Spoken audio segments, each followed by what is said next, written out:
Secret 7 நாள்ல நீங்க colour ஆக போறீங்க. எப்படின்னு பாத்துருவோமா? என்ன சொல்ல போற? அந்த கிரீம் யூஸ் பண்ணுங்க, இந்த கிரீம் யூஸ் பண்ணுங்க, இதை ஃபாலோ பண்ணுங்க, அதை ஃபாலோ பண்ணுன்னு சொல்ல போறேன். அவ்வளவுதானே? அப்படின்னு பையன் கண்டிப்பா அப்படி கிடையாது.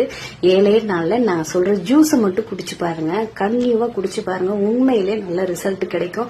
ஜூஸ்னா நீங்க வெளியில பெருசா வாங்கவே தேவையில்லை. நம்ம வீட்டுல இருக்கிற காய்கறிகள், வீட்டுல இருக்கிறத வச்சே நம்ம ஜூஸ் ரெடி பண்ணலாம். கொஞ்சம் எனக்காக ட்ரை பண்ணி பாருங்க. வேற எந்த கிரீமும் தேவையில்லைன்னு நான் நினைக்கிறேன். கொஞ்சம் வீடியோ லென்த்தா போகும். நெக்ஸ்ட் வீடியோல வேணாலும் பாருங்க. ஒன்னும் இல்ல, காலையில எந்திரிச்சோடனே பல்ல விளக்கிட்டு பெரிய நெல்லிக்காய் வாங்கி வச்சுக்கோங்க. பெரிய நெல்லிக்காயில ஒரு 4-5 நெல்லிக்காய் எடுத்துக்கோங்க. கொட்டையை எடுத்துட்டு மிக்சியில அடிச்சுக்குங்க. கசப்பாதான் இருக்கும், அட்ஜஸ்ட் பண்ணிக்கோங்க. 2 கருவேப்பிலை போட்டாலும் ரொம்ப நல்லது. அதை வெறும் வயிற்றுல குடிச்சிருங்க. குடிச்சிட்டு 1 மணி நேரம் எதுவுமே சாப்பிடாதீங்க.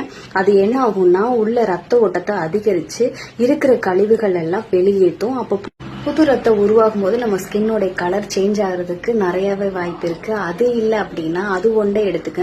செகண்ட் டே பாத்தீங்கன்னா பப்பாளி பழம் எடுத்துக்கோங்க. பப்பாளி பழம் இருக்கிறதுலே சீப்பா கிடைக்கக்கூடிய ஒரு பொருள். உண்மையிலே அதுல நல்ல சத்து இருக்குங்க. நீங்க ரெகுலரா அதையும் குடிச்சு பாருங்க. ஒரு நாள் அது ஒரு நாள் இதுன்னு மாறி மாறி மாறி ஜூஸா குடிங்க. பப்பாளியில நல்ல ஸ்கின் சைனிங் ஆகும். ஏன்னா நாங்களே ஃபேஷியல் கிட்டே நிறைய பேருக்கு நீங்க பப்பாயா ஃபேஷியல் எடுத்துக்கங்கன்னு தான் சொல்லுவோம். ஏன்னா அந்த அளவுக்கு அதனோட எஃபெக்ட் இருக்கு. அப்ப அது உடம்புக்குள்ள போகும்போது உங்களுக்கு இன்னுமே எஃபெக்ட் நல்லாவே இருக்கும்.